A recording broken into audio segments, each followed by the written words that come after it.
The story kicks off with a boy sprinting down a hallway littered with dead bodies. He's being chased by this crazy, tentacled octopus. He spots a gun and tries shooting at the beast, but it doesn't even flinch. Out of nowhere, a tentacle slams right into his chest, pinning him against the wall. Just then, a red-headed angel shows up out of thin air. She slices through the monster's tentacles like it's nothing and frees him from the one that's got him pinned. He collapses to the ground, blood everywhere, and is left wondering if this is it for him. The angel kneels down next to him and says that because of him, everything will be okay. She uses some kind of healing magic on his heart and tells him she's sorry, but she can't save him. Barely hanging on, the boy, in pain, whispers that he always wanted to be a hero and asks for her name.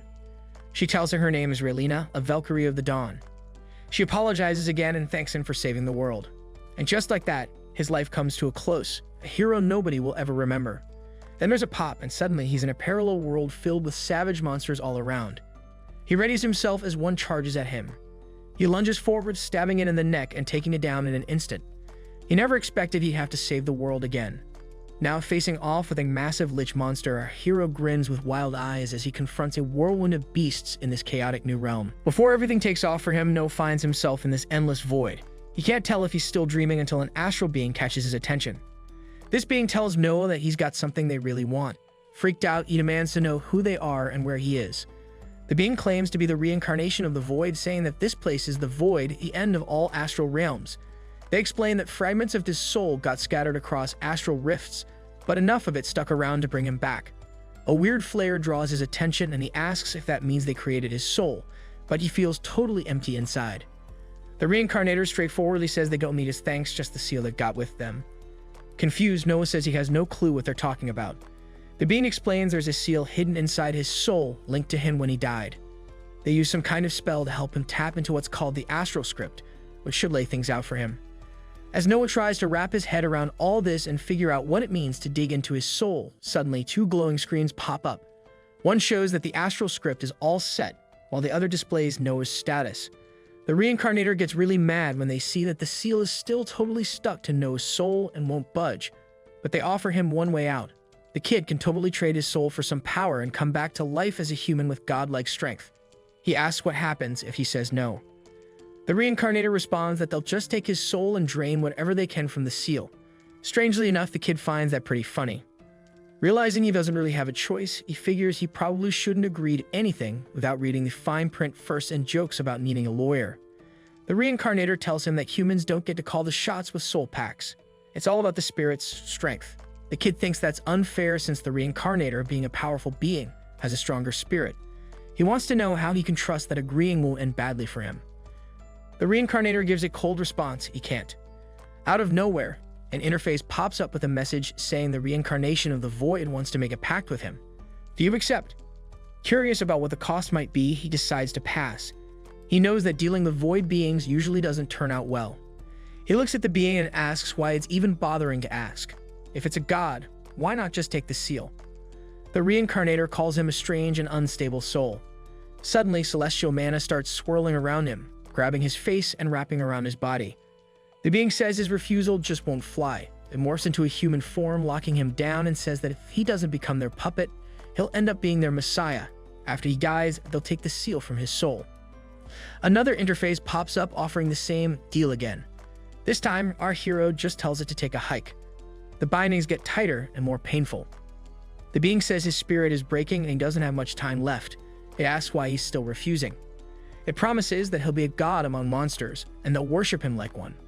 But our hero won't kneel before the monster. The being seems a bit stumped, trying to figure out how to convince him. Our guy says if the pact is all about spirit strength, then let's make one and let his spirit take the wheel. He promises not to fight back, but he also wants to talk about what both sides get out of this. The Celestial warns that they could erase him anytime. But our hero shoots back that they haven't yet because deep down they're not sure they can. The Celestial laughs, surprised by the guts of a mortal, and finally goes along with it. An interface shows up saying that our hero has made a pact with the reincarnation of the void. This could either lead to a dumb death or the rise of a new leader in the astral realms. And just like that, the transformation starts. Our guy tears up as the Celestial says the void will now be tied to his spirit. Energy wraps around him and he falls through the endless darkness. A message pops up.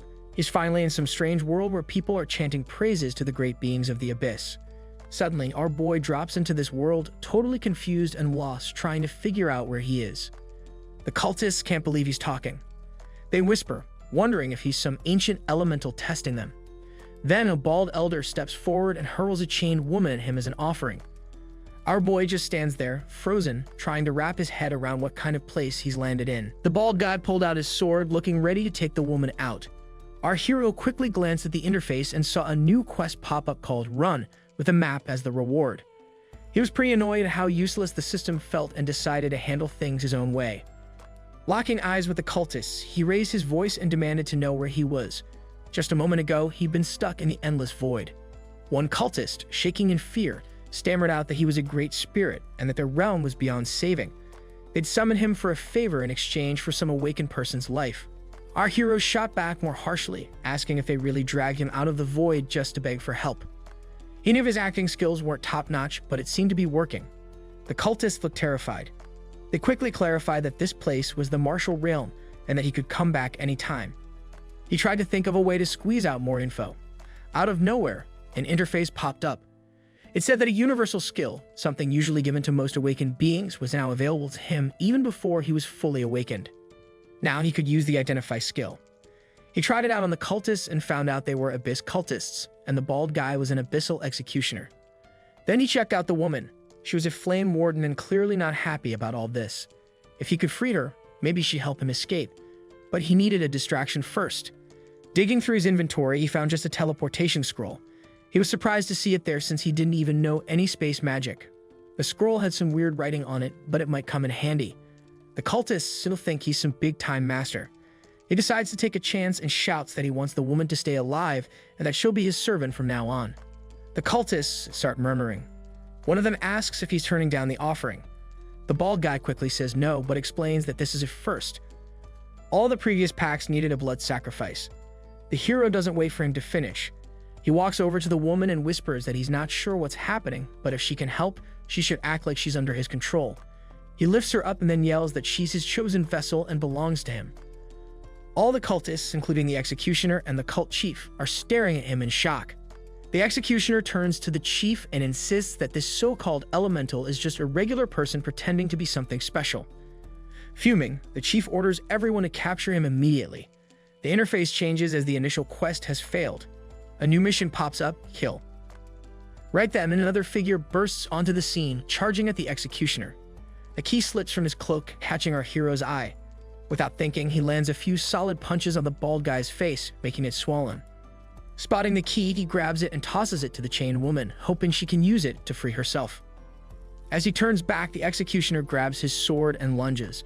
Dark mist wraps around our hero. He thinks he might be done for. Then pain. The sword plunges deep into his chest. His HP drops to 35% and blood pours out as he collapses, hurt and soaked. The executioner raises his blade for another strike, but before it hits, a wave of flames surrounds him. Screaming, he burns alive.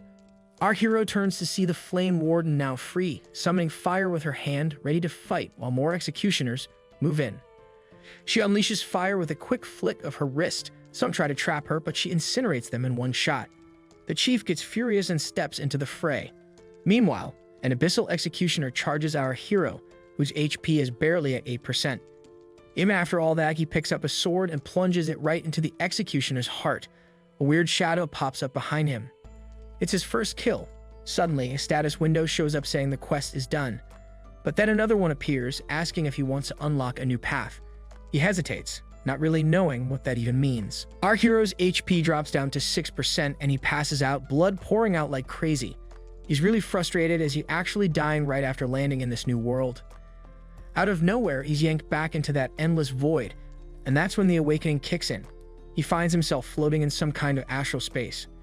As he opens his eyes slowly, one question hits him. Where the heck is he now? Looking around, he notices it looks like an arcade, a place he's never even been to before. Then someone nearby spots him and says he's finally here. The guy's name is Dylan. Still feeling a bit out of it, our hero asks who he is. Dylan stays cool and tells him to hang tight. He'll explain everything. He introduces himself and mentions that the hero's subconscious didn't bother to give a last name. It feels kind of familiar to the hero, though. Dylan goes on to say he's from the Void and he's in this space because of their pact. The hero asks if this entire place is his astral script. Curious, he spins a gear, and just like that, a screen lights up saying a diamond premium package has triggered a special event for his awakening. Now he gets to pick 3 paths all at once. Our hero asks what astral script even means. Dylan explains it's part of his soul and is made of magic. The arcade around them is just the form it decided to take. This place is called Astral Space, and it should feel familiar to him. He looks around and mentions it reminds him of an arcade he used to visit as a kid. Then he asks what he's supposed to do here. Dylan says he usually doesn't guide people through their awakening, but this time is different, so he tells him to hit the start button. As soon as he does, a screen pops up saying it's checking characters for something called astral sighting. Dylan tells him he needs to pick 3 paths. More choices pop up, and the hero asks how to pick one. Dylan goes over the 4 stats: power, constitution, agility, and mystic. These stats dictate what he can handle. Paths enhance these stats and boost his strength. The better the path, the more it helps him, but some stronger ones can block future upgrades. If he picks warrior, he'll be all about fighting, which is pretty straightforward. The hero keeps browsing and sees options like martial artist, pugilist, brute, and thud. They all seem like different versions of warrior. Dylan mentions that other machines offer even more options.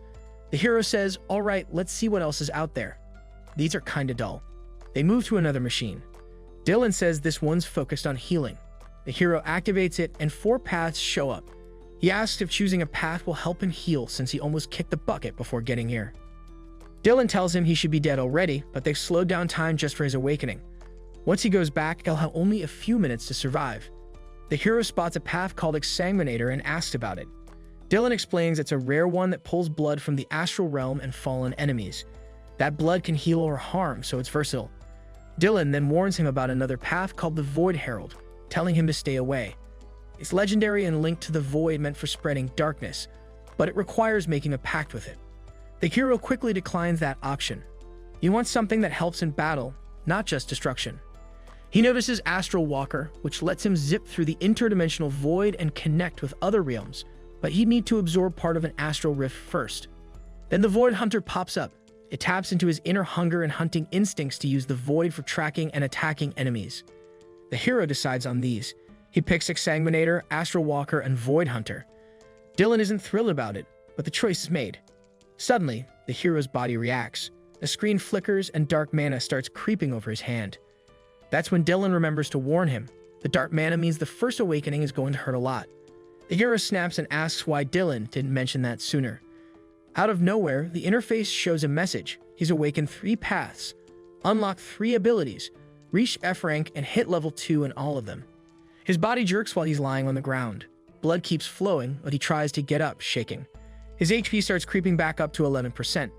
He's got about 5 minutes to hold on. He turns his head and sees the Flame Warden getting pummeled by the Abyssal Chief's tentacle arms. She looks pretty beaten up and barely standing. Just then, a new quest pops up. It's called Cultus Exterminatus, and it's marked as high difficulty. The goal is simple: survive. The Abyssal Chief's tentacle-like arms buzz with energy as they get ready to hit the Flame Girl.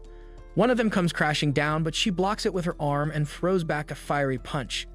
The impact sends shockwaves rippling across the battlefield. The bald, twisted chief just gets more hyped as their battle heats up. Meanwhile, our hero is still on the ground, struggling to swipe away those glowing blue screens. He's torn between putting all his stat points into one thing or spreading them out a bit. In the end, he decides to distribute them evenly, boosting his mana. As for the Flame Girl, she's all fired up, jumping at the Abyssal Chief with one final punch. Just then, the ground starts shaking. She quickly yanks back and slams her fist into the ground, sending a massive rock flying that bursts apart, sending sharp pieces flying at the chief. The chief quickly conjures a shield with its tentacles to block the debris. Back on the ground, the hero is still a little shaky but manages to grab a sword and pull out a scroll from his inventory. Before he can do anything, the Flame Girl gets knocked down hard right in front of him. Now the Abyssal Chief is looming over him. Trying to keep cool, the hero insists there's been a misunderstanding. He claims he's just a messenger from the incarnation of the Void. The chief shoots him a look that says he thinks he's an idiot. The hero warns him that attacking would be a bad idea and holds up the scroll as proof. He unfurls the scroll and declares that his devotion to the Void has been recognized and now it has responded to him. The Abyssal Chief stares at the scroll and says it's a huge honor to hear from the incarnation of the Void, but then he snaps, accusing the hero of lying. Tentacles shoot toward him, but the hero quickly activates Astral Walk and disappears in a flash. Time feels like it's stopped. He pulls out his sword and throws it straight at the chief. It hits his arm and blood sprays out. The hero dodges to the side as the chief stumbles. He shouts for the flame girl to finish him off. She zooms in, grabs the sword, and drives it right into the chief's chest. That final hit takes him down for good. The chief crashes to the ground near a door, but she doesn't stop. She unleashes a flurry of fiery punches like he's just a punching bag. Blood pours out. With one last powerful kick, she sends him crashing into the wall on the other side of the room. There's no doubt about it because this girl is a total beast. Right after that, a message pops up. The hero just helped take down the abyssal cultist chief, and now he's leveled up to 4. Screens flash in front of him showing that his stats have improved. He also scores a reward called the Tome of Infliction for finishing the quest. He lets out a sigh, finally relieved that it's over. Then the flame girl approaches him and says he needs to explain things. She wants to know why he showed up from a summoning circle. He nods at her, but she suddenly gets serious. She mentions she's thankful he saved her, but she's been betrayed before and won't feel safe until she gets some answers. For all she knows, he could be some monster hiding in plain sight. The hero stays quiet and tries to brush her off. She asks if he's human. He replies, yeah. Then she hits him with the question of whether he's from this world. A bead of sweat trickles down his face. He thinks about whether to come clean. What if these people turn on outsiders? After a moment of hesitation, he finally answers her. No, I'm not. Suddenly, the girl fires off a flare from her hand and with an annoyed look asks him if he's part of a cult. The hero quickly shakes his head and says no. Then she asks if he's with the Iron Fist. He gets up, totally confused, and asks who she's talking about. She snaps at him to just answer the question. He insists he's not one of them and that he's never even heard of them. Finally, she takes a breath and apologizes. She admits she really does appreciate his help even if he just stood around for a while. It's just that nothing about him made sense, especially after being betrayed by her adventure team earlier that day. She asks him to forgive her for being on edge. He responds that it sounds like she's had a tough day. She nods and agrees. Then she defends herself by saying that the quest she received had "don't die" as an optional objective. He replies that's why he didn't want to rush in without thinking it through. She looks puzzled and asks what kind of quests says "don't die." He explains it's an RPG thing. You know, role-playing games, as Astral Script kind of resembles one. She's still trying to wrap her head around it, while he shakes his head, wondering why he even mentioned it. Then he says never mind and introduces himself as Noah, admitting he's new to this world and that he died in his last one before coming back here. The girl suddenly gets serious. She says resurrection doesn't happen without some serious divine power. Plus, she points out that he somehow knew her name. Noah explains that it was part of his quest, adding that, honestly, none of this makes sense to him either. He's just as lost as she is. She nods slowly, saying she gets it now. People from outside this world are rare, which is why she was suspicious. But now she can tell he's not lying. Feeling frustrated, she walks away and sits down. Noah asks what she's up to. She says she's meditating. He wonders if they shouldn't be on the move instead. She looks at him and says he really isn't from around here. Then she gets into a meditative pose and explains that meditating helps boost mana by syncing with your aura. She adds that he's running low on mana too. Noah's a bit confused and asks if he actually has an aura. She assures him that everyone has one. It's all around you. Then she asks if his world had any awakened folks. Noah pauses for a moment and says they had magic tricks, if that counts. She tells him this is his first taste of real magic. And out of all the paths, he picked Exsanguinator. Our hero wonders if being an Exsanguinator is a problem and asks if it's taboo. She says it's cool unless he starts using necromancy or sacrifices. The Adventurers Guild won't care. He repeats the name in his head, and she tells him to meditate. A system message pops up saying his mana regen doubles, and he learns meditation. His health and mana go up while he starts thinking about trying more skills. While she waits for her mana, she sees his abilities getting stronger. He checks his skills. The first two are familiar, but the third one catches his eye. Obliterate uses void energy to wipe out everything in front of him. He gives it a shot. A purple light forms in his hand, but then a warning pops up saying it drains his health. He grips his arm, thinking that choosing Exsanguinator was a smart move. His mana fills up. The girl stretches and says she's ready. They head over to the chief's body. She finds a golden bangle, a space magic storage item that's bigger on the inside. She says they can check it out in the city. He thinks it'd be awesome to link his inventory to an item like that.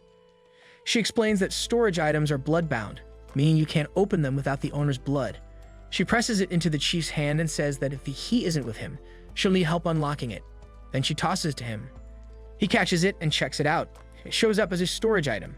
He adds it to his inventory, and suddenly, a ton of items transfer from the chief's storage. While all that's happening, she mentions she's looking for a cellar key. He pulls one out.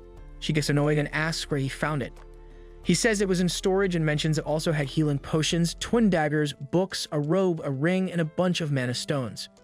She notices he can pull stuff from storage. He grabs some new clothes and thinks they look a bit creepy, but better than what he had. Now dressed in a proper robe, he picks up a strange ring and wonders if it's cursed. It's called the Ring of the Abyssal Eye. While dragging the chief's body, she claims it's not cursed and actually boosts mana. My boy decides to put it on, even though it feels a bit weird. Right after, system messages pop up confirming that it helps boost mana regeneration. She chucks the chief's body with the other dead executioners. He glances at her and notices for the first time that she's glowing with flames, looking almost as strong as the cult chief. He smirks and starts spinning his dagger to warm up. She asks if this is his first time killing someone, and he's surprised she can tell. She says it's easy to spot after doing this for so long. He then wonders why she keeps at it. She lists off reasons like wealth, fame, and respect, but says more than anything, she wants to help people. She burns the bodies to dust and explains that she can't just sit back while evil is out there. Then she asks if he regrets killing. He says no, they would have killed him instead. She agrees, adding that if they hadn't stopped them today, a lot more innocent people would have died, especially with that adventurer team that poisoned her food and handed her over to the cult. Our hero pulls out some books and asks if he'd make a good adventurer. She tells him he definitely would, pointing out that even at a low level with no taunts, he kept his cool, freed her, and tried to solve things without resorting to violence. He smiles, feeling grateful for the praise, thinking all those hours spent playing RPGs and bluffing in job interviews actually paid off. He asks how to use the tomes to get stronger. She explains that it requires ritual magic, a circle and the tome as a conduit. She offers to draw the circle. But as he picks up the book, it starts to glow and a weird eye appears on the cover. She looks puzzled. He feels like he can use it directly and mutters that it's not supposed to work like that. The book opens by itself and a notification shows up, saying he can unlock a side-based ability. It asks if he wants to proceed. He doesn't hesitate. He already knows his answer. Noah has to pick a path for the Tome of Sight, and he goes with Void Hunter. Once he chooses it, the tome gets used up, and now Void Hunter gets this cool ability called Hunter's Eyes. Plus, the Ring of Abyssal boosts it to level 3 for a bit. Suddenly, a bright light shaped like an eye pops up on his head, and he feels like he's seeing everything in 4K.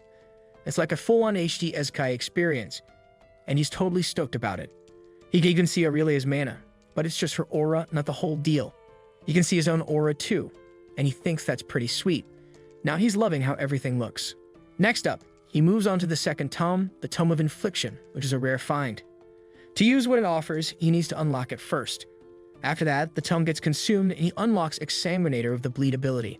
This ability is pretty special because it messes with enemies and can be added to his weapons. He can put the bleed status effect on foes, and it's not something you come across very often.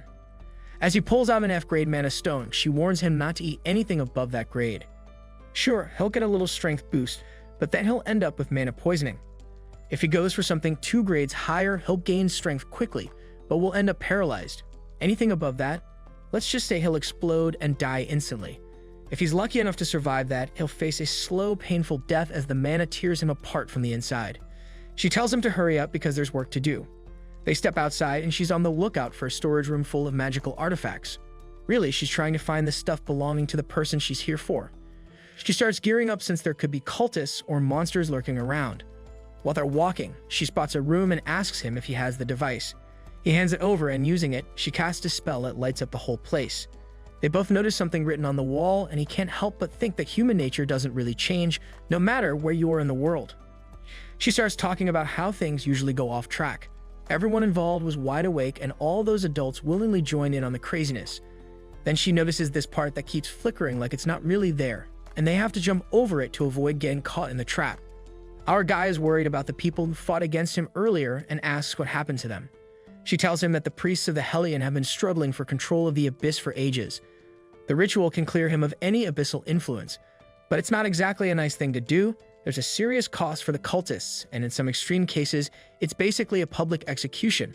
The few who manage to survive that ritual are left totally changed. Noah finds it pretty harsh and wonders if any kids got forced into it, but she reassures him they're executed quickly and painlessly, and that's just how it is.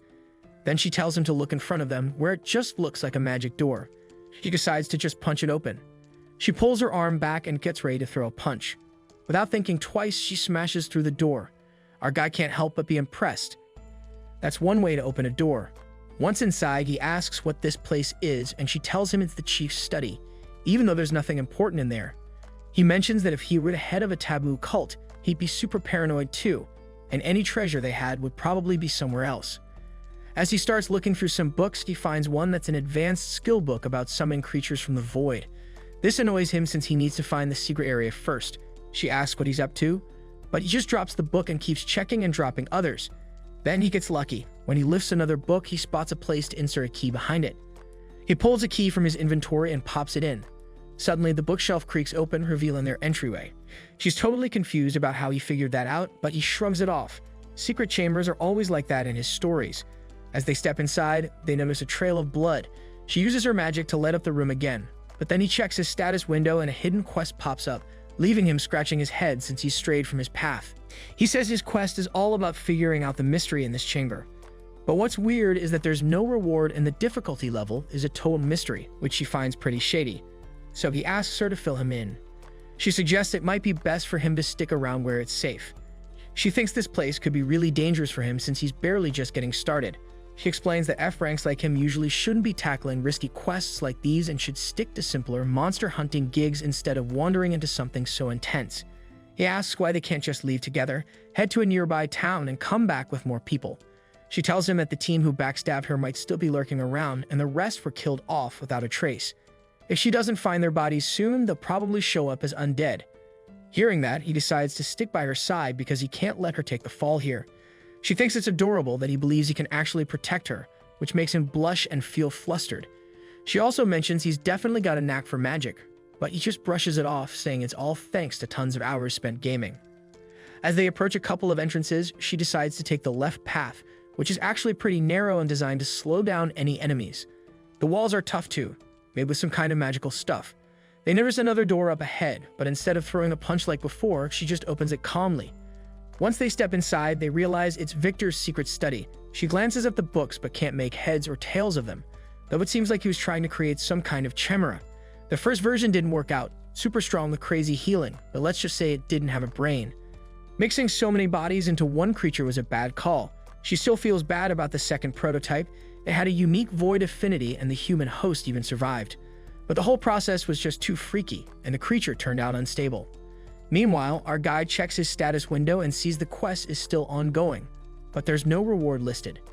Just then, a massive roar echoes through the space and she shouts at him to run. As he checks out, freaking out, they find a guy who's really messed up and who briefly mentions that it hurts the monster before passing out. Both our guy and Aurelia check out the prison and notice this bizarre creature with 3 eyes basically stitched together from human bodies. It's a total nightmare. Those were the former prisoners. He doesn't seem to care about them, and as they both breathe a sigh of relief, one of the prisoners spots our guy and calls him a ring monster. That freaks him out, and the creature goes completely ballistic, roaring like crazy.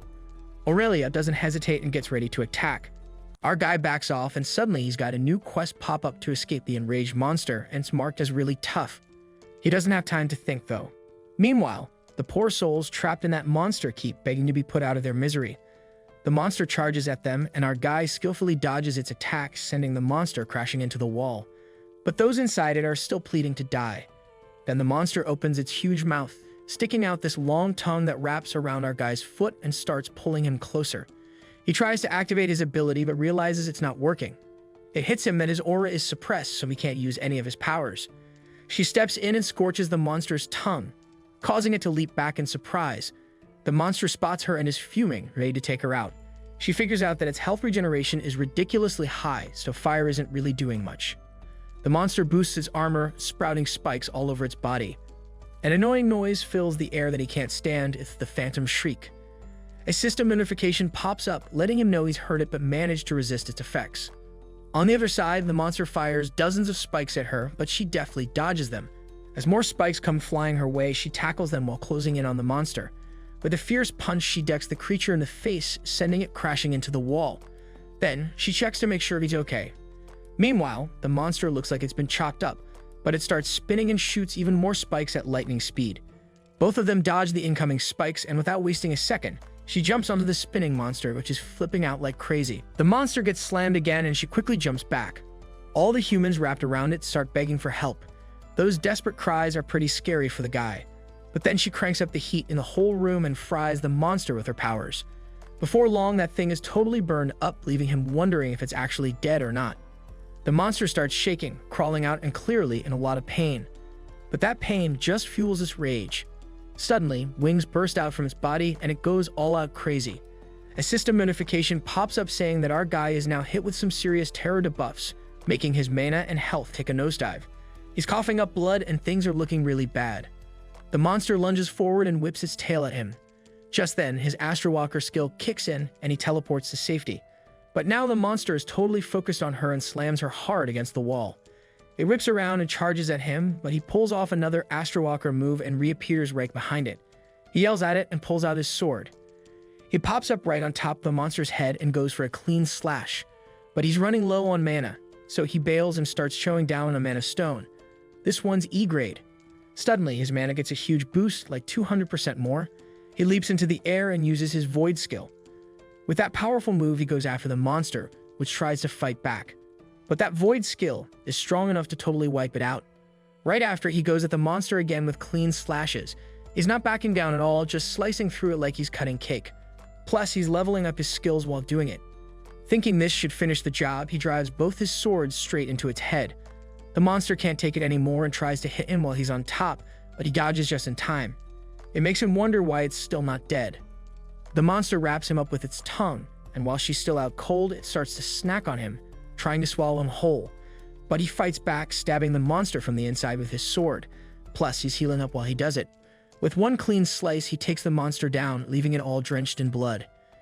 He steps out slowly, still shaking a bit. He makes his way over to her. He's just taken down that crazy flesh-grafted monster at level 104. His skills have improved and he's really leveled up his abilities. The quest is marked as complete and now his rank is legendary. Then the system pops up again to say that the monster has been absorbed and he's unlocking new progress. As the boy starts to come to, he gets up, rubbing his head, and checks his status window. He quickly goes into meditation, but suddenly, a sharp pain hits him in the chest, and he's totally confused about what's going on. Turns out he's got mana poisoning from consuming an E-grade mana stone. She wakes up and sees him doubled over in pain, and she can't believe he saved her life twice. It feels like a miracle. She also can't wrap her head around how she let herself get taken out like that. Seeing him in such pain, she realizes what's going on.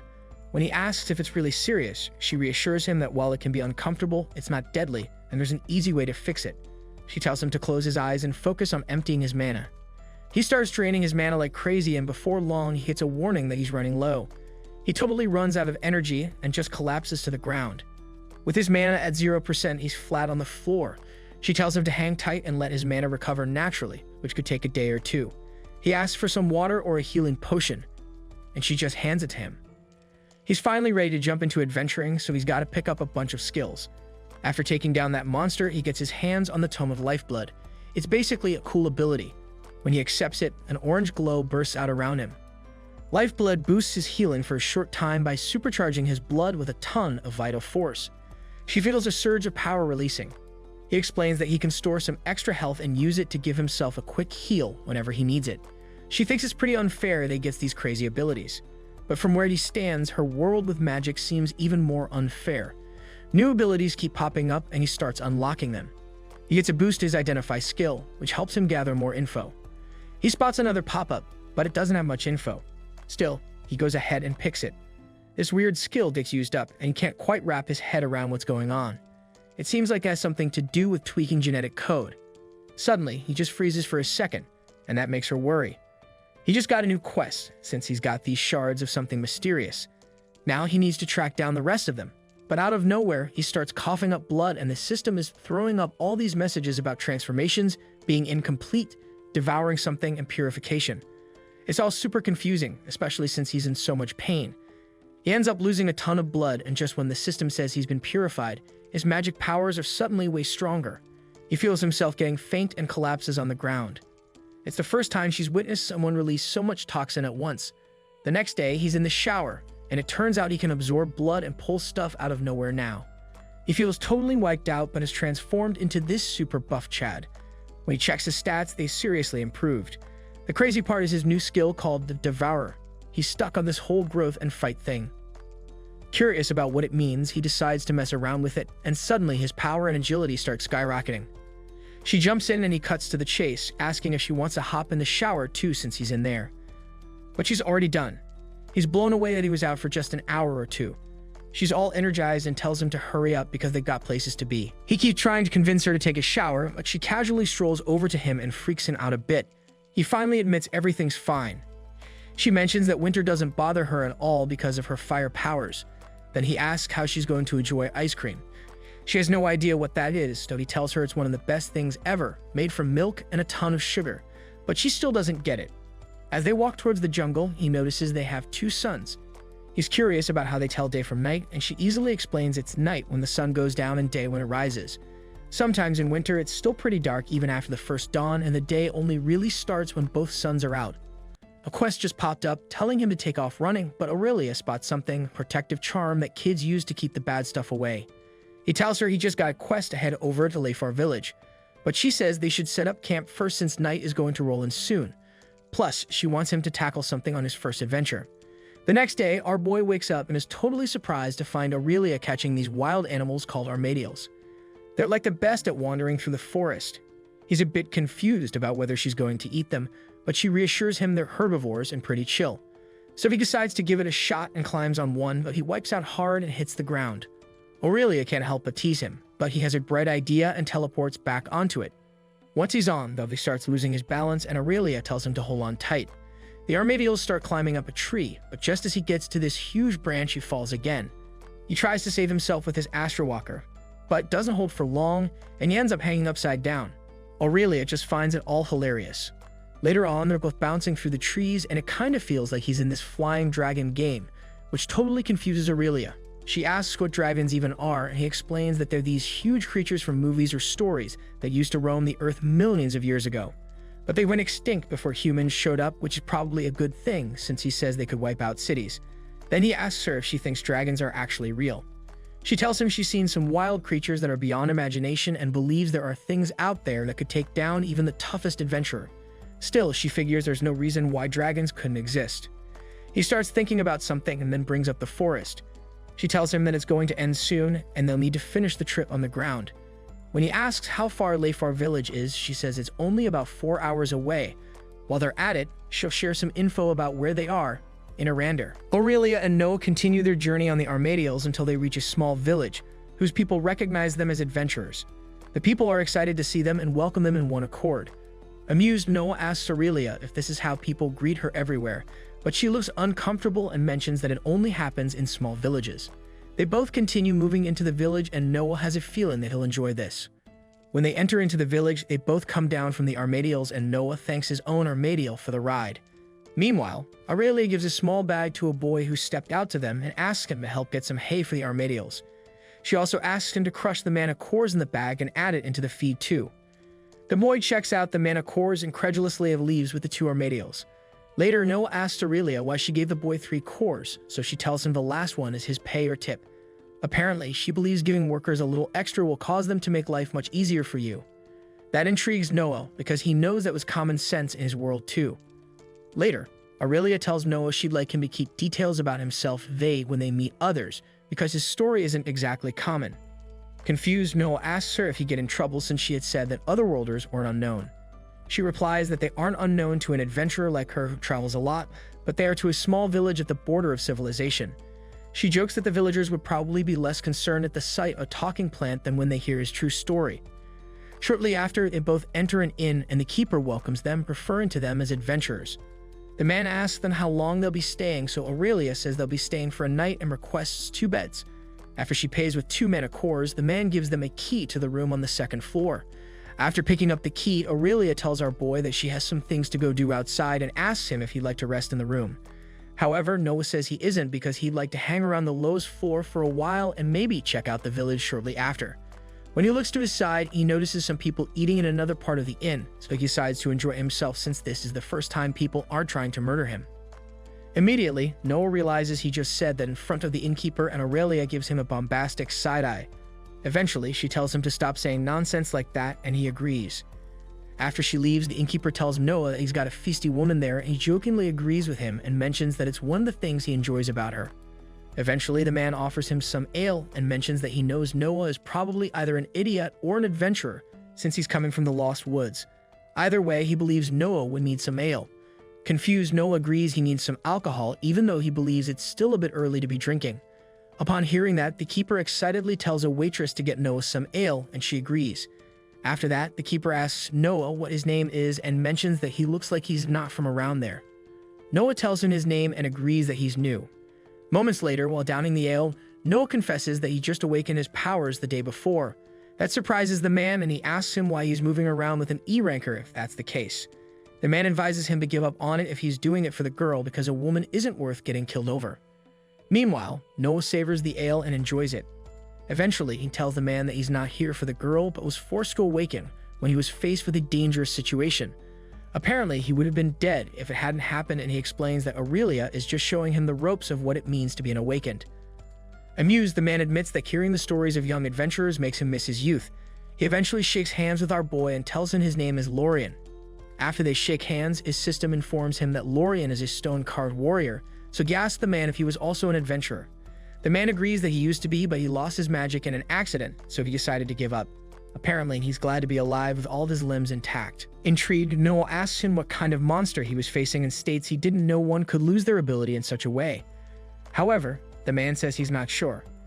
All he recalls is that they were doing a quest in the north that was more than they could handle. While they were working, something suddenly ambushed them out of the depths. The moment this translucent thing popped out, it couldn't move their bodies, and two of them died on the spot. One other person lost an eye, while Lorien lost his magic. Apparently, he's not heard of it ever since, and he still doesn't know what it was. While he's talking, Minot keeps drinking until the system notifies him that he's been inflicted with intoxication. However, the system also tells him that his lifeblood ability has cleansed his intoxication. It shocks Noah that he can't get drunk, and the innkeeper understands that it's a constitutional ability. Handing him another bottle, Lorien tells him he can actually turn off his abilities if he needs to. Noah didn't know that, so he decided to deactivate the lifeblood ability. While still drinking, he asks the man to bring him another mug because he needs to celebrate. Excitedly, Lorien agrees and informs him that he can always use his ability to get sober when he's too drunk, and it may even help with hangovers. Excited, Noah keeps going. Shortly after, our boy gets his brain knocked by the alcohol, and the system informs him he's been inflicted with level 2 intoxication. Eventually, he's told that the lifeblood ability has cleansed the intoxication. Later, Noah asks the man about the lost villagers he mentioned and the team that was sent out to search for them. Lorien admits people have been going missing in the woods for a while. Apparently, 2 villagers went in 6 months ago, and they've not turned up ever since. After that, some adventurers went to look for them, but couldn't find them. After people mourned and gave up on looking for the people, the mines suddenly collapsed. People also went into the mines to look for survivors, but they didn't find anyone. After that experience, the villagers had to give up, and they got the mines sealed off, but they called some adventurers 2 days ago to come help check it out again. Apparently, some of the villagers want to seal off the mine completely, but some people don't want that because the village will struggle to survive the winter without making money from the mines. Lorien also mentions some howling and crying that's been coming from the mine recently and adds that this has gotten people concerned that it contains the undead. Shortly after, Noah retrieves a mana core from his system's storage and pays for his drink. Lorien also informs him that the villagers also called the adventurers, so they're not forced to evacuate by the guild if there's an infestation budding in the mines. After paying up, Noah takes a walk through the town. While he's strolling, he overhears some men talk about how the mayor says the mines will be sealed off because one of the adventurers they call had left. The men protest because closing the mines is bad news for the village. The people go to the mayor's home to protest the decision, so Noah decides to follow them. Once inside, a stone-carved miner named Jerome argues with the mayor that he won't let him lead the village into starvation. However, the mayor reminds him that they can't lose any more people or they have to risk the guild getting involved. Eventually, the mayor asks the people not to crowd the place because he's equally as worried as they are. However, he informs them that he's only trying to make the best decision to ensure their survival. Meanwhile, Noah and Aurelia run into each other and ask each other what they're doing there. Eventually, Aurelia explains she's here to privately speak with the mayor so she can get information about the team of adventurers that betrayed her. After that, Noah explains that a drink and a conversation with the innkeeper led him to this place. While the mayor argues with Jerome, Noah asks Aurelia if they should help out, so she asks him what he thinks she's there to do. She reminds him they don't have much to travel on from here, and that's the reason she wants to see the mayor. Suddenly, Noah tells her she needs to learn to be more assertive if that's the case, so he steps forward and asks her to watch and learn. Shocked, Aurelia asks him what on earth he's doing, but our guy steps forward and tells the men that arguing like this doesn't suit them. He proudly tells them that he knows they both wish that the village thrived, so he suggests they think of a solution together instead of arguing over who is right. He even goes as far as placing his hands on the shoulders of the mayor and Jerome, and that surprises the people. Confused, Jerome asks him who the heck he is, so Noah smiles at him. The people murmur amidst themselves and Aurelia looks disturbed, but Noah eventually introduces himself to the men as a newly awakened adventurer and the solution to their problems. He explains that the problem is simply that something is happening in the mines and someone needs to go in to check it. Because it's dangerous, he knows they need someone willing to go check it and come back out alive. He hopes they're catching his drift, but Jerome asks why they should send a newly awakened adventurer to go in and die. To answer him, Noah says he won't be alone because Aurelia will be coming with him, and that shocks the lady. Everyone focuses on her, and that further annoys her. Eventually, she steps out and explains that she's an E-rank adventurer who was hired by someone in this village for a quest several days ago. She adds that she has a feeling the village's problem is tied to her quest. Immediately, the mayor recognizes her and recalls that she came here with a team. She admits that she did and adds that she came here to look for them. She's willing to get help with their present problem too. Without being asked, Noah adds that they'd do it for a fair compensation. Eventually, the mayor replies that they'd be glad if they helped and asks him to name a price. Our guy asks the mayor if their village has adventuring gear called an ability tom, and the mayor replies that the ones they have may not work for him. He suggests that they head to the Windra city to find them. Aurelia replies that they're headed there next, and she asks that they give them a D-rank mana stone and 2 horses as payment for the quest. Later, Jerome adds that he'll go with the adventurers because he knows the layout of the mines since he's worked there for almost 40 years. When the mayor agrees, our boy shakes him vigorously to seal the deal. His system also informs him that he's gotten a new quest in the mines to discover what's hiding in the mines of the Leafar, which may be remnants of a sinister legacy. The mission has a medium difficulty with experience points as a reward. Shortly after, Aurelia takes over from Noah because he's creeping out the mayor. When Noah steps back, Jerome asks him where he's from and mentions that he seems quite old to have just awakened. Noah explains that he comes from a far place that doesn't have magic, and that's why he just awakened. Intrigued, Jerome asks him if he came from a dead zone, which are places without mana. Apparently, these places drain life out of anything living there, they're barren lands. Eventually, Noah explains that his home wasn't full of wildlife, but it certainly wasn't a dead zone. Later, Jerome tells Noah that he'd have done this village a favor if he manages to solve their problem, so they shake hands and agree to meet tomorrow. Shortly after, Aurelia returns and informs Noah that the team she's looking for should be in the Windra city. She also mentions that they can get him registered with the guild once they're there. They soon head out, but Aurelia mentions that she has to first return the necklace with him, so Noah offers to go with her.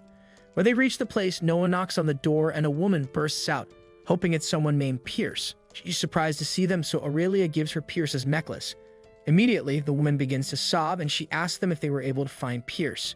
Now silent, Aurelia shakes her head and the woman cries deeply. Filled with compassion, Noah holds the woman and signals to her daughter to help her get inside. Later on, they're all let inside and the girl tries to calm her mother down. Shortly after, the girl thanks them for returning Pierce's necklace because it helps them move on despite the hurt.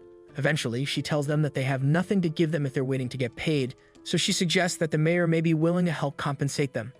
However, Noah explains that there's no need, and Aurelia, who is filled with sorrow, apologizes because she couldn't do more. To comfort her, Noah pats Aurelia on the back and they soon take their leave. Before they head out, the woman stops them and asks them if they know anything about how her son died. Eventually, Aurelia explains to her that her son and many other people from this village were taken by abyssal cultists. Apparently, these cultists have been performing blood sacrifices, and she tells them about how she and Noah almost got killed by them. She directly states that she would have died had it not been for Noah's help, and both of them smile. Aurelia explains that they tried searching for survivors after that, but couldn't find any, except for the necklace. Shocked, the woman asks them if they eliminated the cultists, so Noah tells her that they killed every single one of them. After hearing that, the woman calms down a little and tells them that Pierce turned 14 last month. Apparently, he was always recklessly heading into the mines and woods to hunt small monsters. Even though she was against it, he never listened. She explains that she's prepared herself for this day because Pierce's father had been an adventurer, and that was how she lost him. Over time, Pierce had the same passion as his father died, and that fear made her ask him to change his day, even going as far as threatening. However, she knew she would be unable to change his mind even if he agreed because it would kill the boy from inside. Eventually, she asked them if they also live like this because of this strong passion to be adventurers, so Noah confesses that he doesn't know. So far, he only knows that he's been trying to stay alive in a place he knows nothing about. Initially, he would have said he was running away from his past, but now he finds the idea of being an adventurer attractive. The magical powers are compelling, as is the desire to explore this world. Intrigued, Pierce's sister asks him what he means by this world, so Aurelia shoves him and he replies that he meant to say this place feels like an entirely new world. Eventually, Pierce's mother asks Noah to take the necklace with him on his adventures because she believes that's what her son would have wanted. Surprised, Noah receives it from her and promises to treasure it. That gladdens the woman's heart, and the system informs Noah that he has completed the mission called Lost Remembrance. Shortly after, they leave the house and Aurelia suggests they go hit the sack because they'll need to wake up early to go for the mines. However, Noah explains that they should have some food first because they can't slay monsters on an empty stomach. The next morning, they head out with Jerome, who tells them the mine used to be a new dungeon. Apparently, something killed its core shortly after, and it surprises Noah that dungeons can die. Jerome confirms they can, and their core can be killed, even though it's a very stupid thing to do. It turns out that a tamed dungeon is one of the most precious resources someone can have, and many kingdoms have even started because someone got access to a dungeon. Eventually, Aurelia asks him if their mine was originally an undead dungeon, since those are national-level threats that are usually swarmed by guilds to stop the spread. However, Jerome explains that it's just a typical Earth-type dungeon. They soon reach the blocked entrance, and Noah wonders if they can cut their way through if he uses his obliterate skill. They soon begin pounding at the rocks using diggers until they're able to break through the rock. When Jerome finally breaks through, Noah asks him if he used an ability, so Jerome explains that it was more experience than ability. When Noah looks around, he realizes the cave's walls are embedded with mana stones. Jerome explains that a mine's entrance is usually barren, but it started to regenerate because they've not mined in some time. While Noah gathers the mana stones in his storage, Aurelia tells him to keep his focus because there could be monsters hiding around, so our guide pulls out his twin daggers. Later, Jerome explains that there should be small animals moving around, but they've disappeared ever since the noises started coming. They move in deeper into the main section of the mines, and they're shocked to see a gory set of miners that were terribly killed. While trying to look around, they hear a sound from nearby, and Jerome rushes there, and Aurelia tries to stop him. Jerome doesn't listen, and Noah teleports from her side using the blink ability. Our guy appears near a man whose limbs have been cut off, so he tries to reassure him. Noah asks him who did this to him, and when he turns back to the man, a man warns him that they need to run. Before Noah can react, black tentacles reach out to touch Noah. Suddenly, the system informs him that he's reached the graft to human level for the void ability. Shocked, the others tell him to get back immediately. Immediately, Noah's Trouble in the Mines quest is completed. He is now given another quest known as Victrol's Possessive Legacy. Apparently, he's been tasked to find the dark remnants of the Victrol Nefar's research, and he's told to end the victim's suffering by destroying it. The mission's difficulty is hard, and the reward is 1 epic grade summoning tom. Immediately, tentacles burst out of the victim's body, and the man's face appears ghastly. At that point, Noah realizes there's trouble. Meanwhile, Aurelia asks Jerome to step back so he doesn't get injured, and he agrees. The grafted human starts to move violently, and he jumps toward Noah. To avoid the collision, Noah uses his blink ability to teleport out of the way. The monster also teleports immediately, and Noah is shocked to realize it also has teleportation abilities. Before he can react, Aurelia pours fire at the monster from behind, but the monster suddenly disappears into thin air. Noah wonders where it is, but when he suddenly feels its slimy body fluid drop by his side, he realizes it's flying down towards them. The monster aims to tear them with its sharp claws, but Noah quickly teleports out of the way again. Regardless, the monster follows him, and Noah is forced to engage in close-range combat with it. While he's fighting, he realizes he'll soon be killed if he doesn't do something. While they're fighting, Aurelia pours fire on the monster once more, vexing it further. Regardless, she keeps going and spots a rock placed on top of a high spot. She immediately lifts up the huge rock before she covers it with fire and throws it at the monster. The fiery rock smashes into the monster and knocks it down, allowing Noah to rush towards it to finish it off. When he gets close, he sticks his daggers into the creature's back, knocking it down. His system soon informs him that he's inflicted bleed on the void grafted human, and he's told that he's used blood drain on the monster. The pain causes the monster to shriek, and it launches Noah backwards with 1 hit. The monster slashes him with its tentacles, so the system informs Noah that he's been inflicted with necrosis poison, but his lifeblood ability has partly resisted it. Immediately, Noah fights back the monster using his dagger and disappears again using his blink ability. After that, Aurelia gets in the monster's field of vision and gets its attention, while Noah appears again with a large gash on his chest. He's losing blood and soon learns that his HP is 7% and is dropping fast. He realizes he has to end this quickly, so he consumes one potion and receives poison resistance from it. Immediately, he and Aurelia go head-on with the monster, fighting with all their strength. At one point, Aurelia gets behind the monster and blasts it with a stream of fire, launching it into a wall that's a few feet away. Suddenly, Noah realizes that something is wrong and learns from the system that the monster is now an abyssal graft to human level. He realizes it's mutating and points out that they need to destroy the creature before it completes its mutation. Immediately, Noah covers his blade with red fire and dashes towards the monster to end it. However, Aurelia tells him to get back immediately. He doesn't listen, and he slashes through the monster's tentacles, but soon gets sliced by the monster again. The monster's eye opens up once again, and it releases a dark energy field that launches Noah away. After being hit, the system informs our guy that he's been critically hit and he's lost a limb. He's also told that he's gained the stun status effect, as well as the bleeding status effect. His health is now 21%, but he's told that lifeblood has been activated, with his regeneration increased to 500%. A few feet away, Noah is seen collapsing headlong with his severed arm right in front of him. Eventually, he gets up and trembles when he realizes that the poison has spread into all parts of the severed arm since lifeblood is no longer working on it. He picks up the arm and puts it in his storage, hoping there is a way he can reattach the arm after the fight. Shortly after, the system informs him that his poison resistance has reached level 2. Meanwhile, Aurelia leaps towards the monster with a fireball in her hands. Mid-air, she blasts the fireball at the monster, but it teleports out of the way using Blink. Immediately, Noah runs towards the monster while he's covered with void energy, with one dagger in hand and another in his mouth. With great rage, he headbutts the monster and uses his obliterate skill to cut off all the tentacles on its head. Furthermore, he bites on one of its tentacles and tears it off with his teeth. Immediately, the system informs him that his poison resistance has reached level 2 and lifeblood has reached level 2. Aurelia takes advantage of the distraction to blast the monster, and they both cut and burn the monster at once. At one point, Aurelia tells Noah to step back for a bit so she can blast the monster, and he agrees. She soon releases a huge wave of fire that engulfs the beast. After that, Noah realizes the monster has disappeared with Blink again to avoid the fire. He immediately gets the idea to flood the cave with fire because it seems the monster can only teleport through shadows. Immediately, Aurelia creates a fireball and enlarges it till it covers the entire cave. Immediately, the monster tries to run into the darkness again, but Noah finds it and stabs it in the back. However, the monster quickly teleports to another part of the cave and grabs Jerome, who tries to fight back by biting it. When Aurelia tries to blast the monster, Noah asks her not to gamble it and explains that he has another idea. He summons his system and brings out the letter of the Void God that he knows the monster would recognize.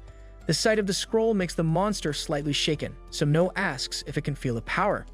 He also informs the monster that he's tied to this scroll, so he uses Voidborn, one of the perks of the letter.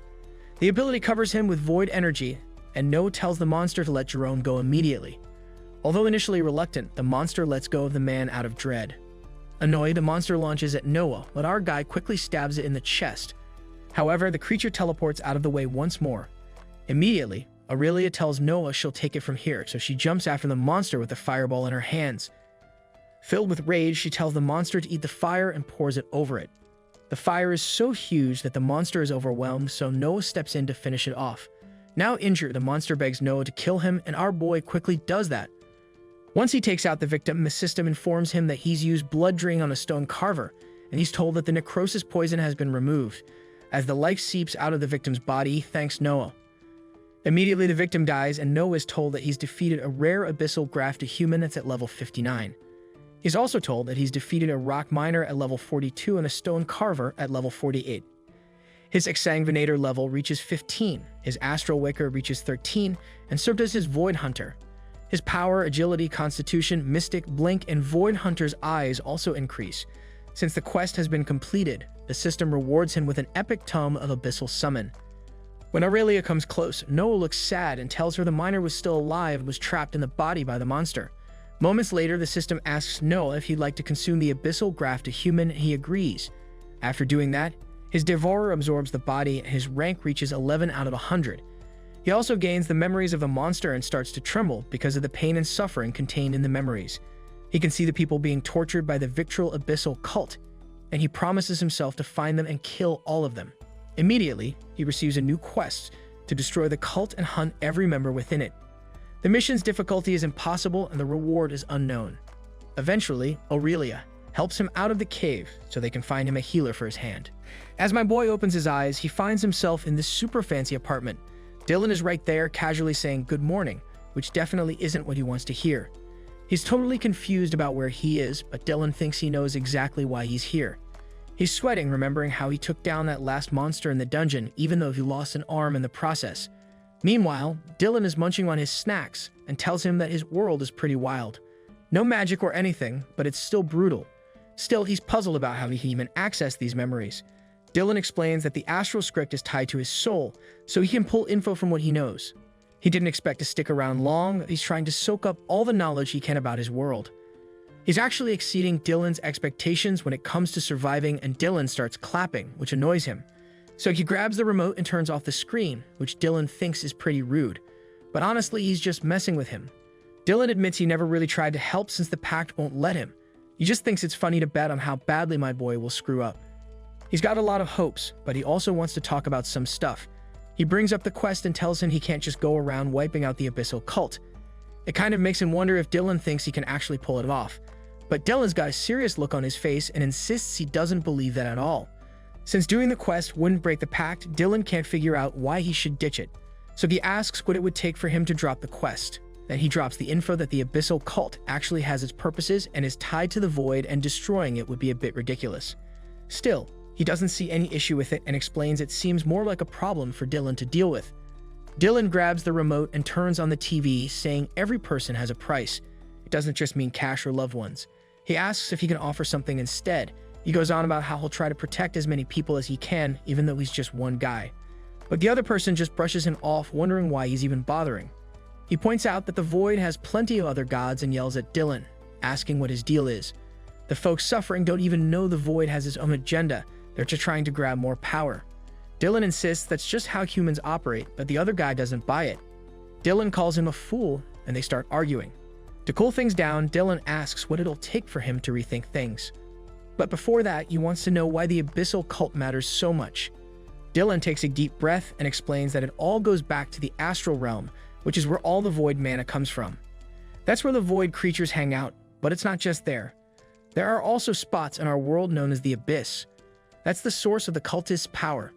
The void is slowly spreading, leaking into reality and devouring everything in its path, letting those creatures from the astral realm reach into our world.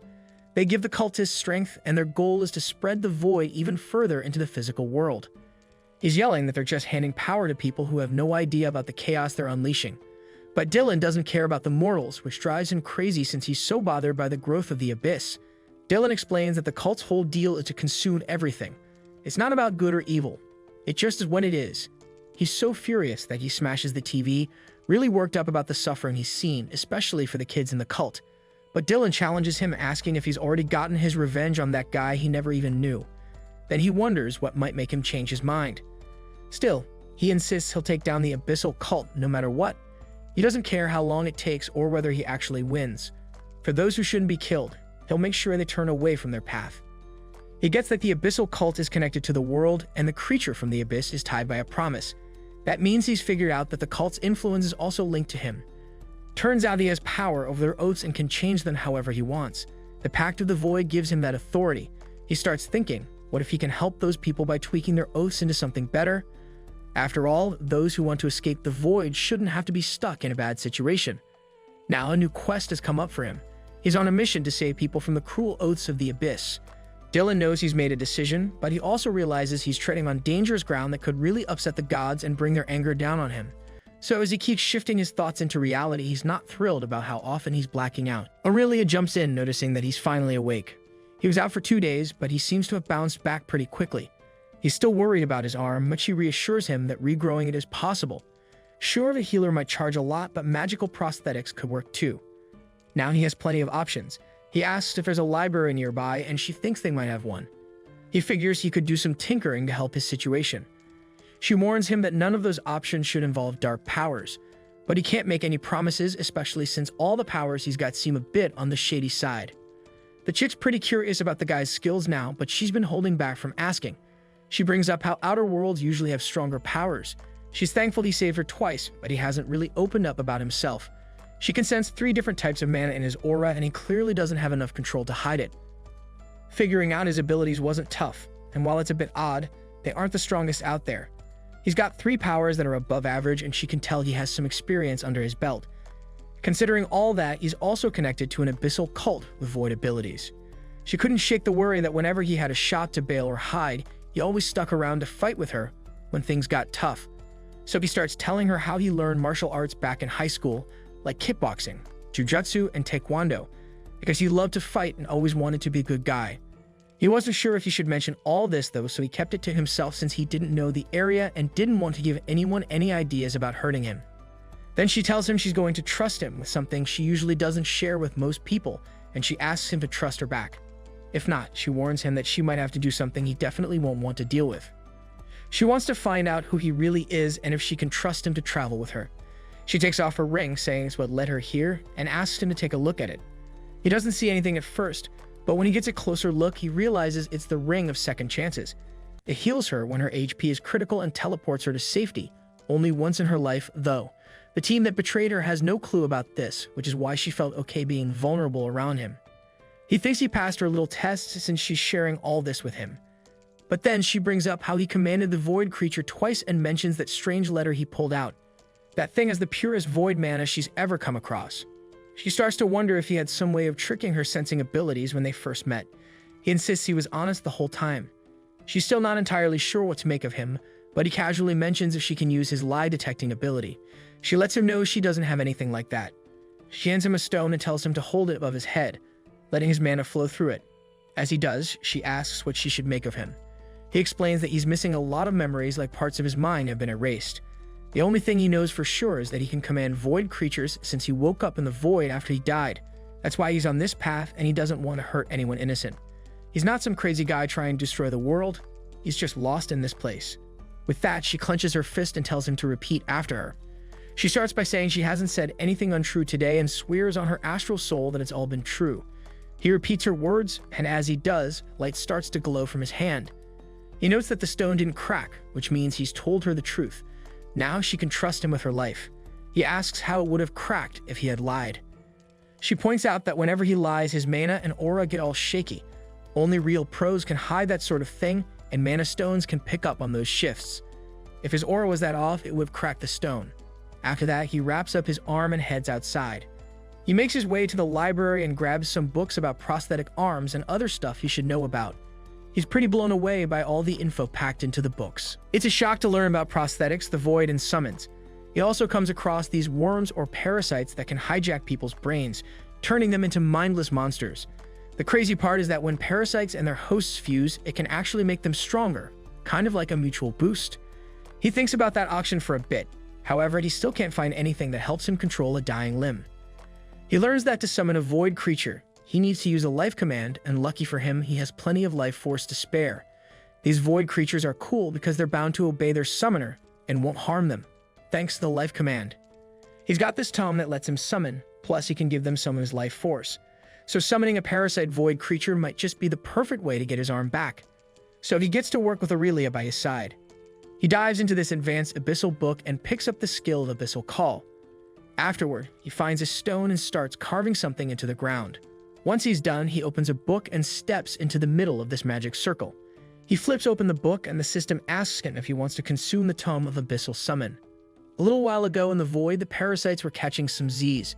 Suddenly, some of the bigger ones perked up, hearing voices calling them to feast on this life offering and latch onto an astral soul. Our main guy tells them to let their hunger be his and his blood be theirs. And just like that, a swarm of parasites kicks off, with the major ones in the lead. One is zooming ahead, dodging the bigger parasites while the others try to keep up. He leaps into a magic circle, and the system warns him not to eat everything or wreck the place, and to listen to his master since he's the top priority. As the parasite pops out of the magic circle, he gets the command to move, and that's when our boy's hand joins in. If the parasite doesn't follow orders, he'll end up back in the darkness. Our main guy names him Tony and tells him to keep pushing sharper. Pain shoots through his body as he gets infected with the abyssal parasite and hits fever level 1. Aurelia jumps in, all fired up, insisting they should just get rid of the creature, but he slowly responds, wincing in pain, saying he's okay. Then suddenly, another wave of pain hits him. She points out that he doesn't look okay at all. He explains that his body feels like it's on fire and he somehow developed this skill for handling pain. The heat is becoming too much, and as he starts to grow his hand, it looks pretty weird. He's running a fever, going from level 1 to level 2. Aurelia checks him out, and he admits the fever is because the parasite is eating away at his life force to help heal his arm. Since the parasite is doing its thing, he says he really needs a healing potion. The system warns that the pain is just trying to mess with his head and tells him not to let it take control. He's completely worn out, drenched in sweat, but his pain tolerance manages to hit level 2. He starts meditating and levels up that skill. His pain tolerance hits level 3. As he really gets into it, he's pumping out a huge amount of mana. While he's deep in meditation, he levels up to 5 and his pain tolerance keeps climbing too. He shouts out to Tony and just like that, the pain disappears. Now his arm just feels numb and the fever's gone. He's back to normal, so he downs some healing potions. Aurelia asks if he's feeling better, and he tells her that the pain just vanished out of nowhere. Then he checks in with Tony to see if he's finished up. At no point does his arm look anything but awesome. It's getting thicker, the muscles are getting stronger, and he's really proud of the result.